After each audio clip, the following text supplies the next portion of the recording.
Hi, I'm Callie Lewis. You're watching Geek Brief TV. This is Brief 325, brought to you by Drobo. In the world, there are two types of people who get Twitter and people who don't. I guess I could make room in my brain for a third type, people who actually don't know about it yet. So okay, three types of people. The problem with we early adopters is that it's very difficult, if not impossible, to explain Twitter to family and friends in a way that makes the light bulb go off for them. We say what's great about it. They say, why would you want to do that? Well, Lee and Sashi Lefevre specialize in explanation problems. We used their video to convert two non-techie family members into Twitter users. So, what are you doing? It's one of the first questions we often ask friends and family. Even if the answer is just mowing the lawn or cooking dinner, it's interesting to us. It makes us feel connected and a part of each other's lives. Unfortunately, most of our day-to-day lives are hidden from people that care. Of course, we have email and blogs and phones to keep us connected, but you wouldn't send an email to a friend to tell them you're having coffee. Your friend doesn't need to know that. But what about people that want to know about the little things that happen in your life? Real life happens between blog posts and emails, and now there's a way to share. This is Twitter in plain English. Thanks to Twitter, it's possible to share short, bite-sized updates about your life and follow the updates of people that matter to you via the web. Here's how it works. Meet Carla. She's addicted to her mobile phone, reads blogs every day, and has contacts all over the world. She heard about Twitter and was skeptical.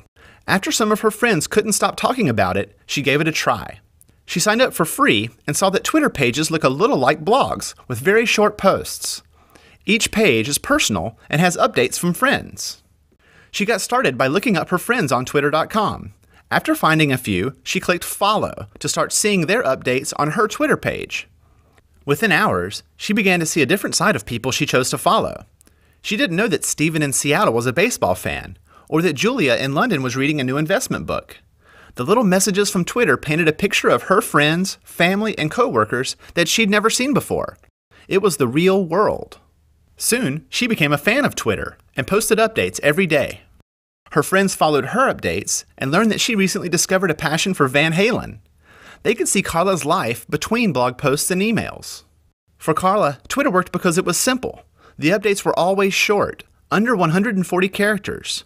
Plus, she could post updates and follow her friends using the Twitter website, software on her browser, a mobile phone, or instant messages. By asking members to answer the question, "What are you doing?" Carla found that Twitter brought her closer to people that matter to her, 140 characters at a time. Find out what your friends are doing at twitter.com. I'm Lee Lefevre, and this has been Twitter in plain English on the Common Craft Show.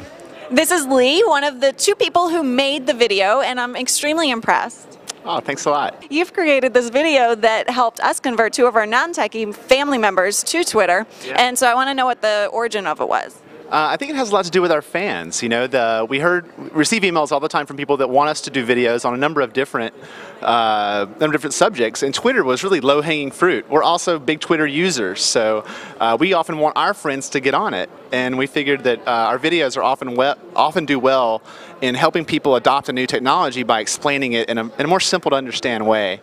And how many tries did it take to actually get this explanation down so that it made sense for other people? You know, we iterate all the way through the process. So we start a script, and then we use Google Docs we'll sit at the same table even and go back and forth on Google Docs and go and go and go. Us too. Yeah, I was talking about that earlier. But it evolves. But we really try to focus on somebody like my mom and trying to think like what's really going to resonate with her. And in the video, there's this idea of the things that happen between blog posts. And we usually zero in on kind of a big idea and then build around that. And this isn't the only video you've done. You have many videos at commoncraft.com. Some of the other ones are? Yeah, gosh, we've done blogs in plain English, photo sharing in plain English, RSS in plain English, and wikis in plain English, and there will be a lot more too. And how often do you put them out? We try about monthly. We're not, we say monthly-ish. I like that explanation. I totally understand that explanation. Lee from commoncraft.com, thank you. Thank you, Callie. Common Craft solves explanation problems, Drobo solves storage problems, and my promo code Callie solves money problems by saving you $50 when you buy a Drobo at drobostore.com. I'm Callie Lewis. Follow me on Twitter. Jason Calacanis is turning it into a competition.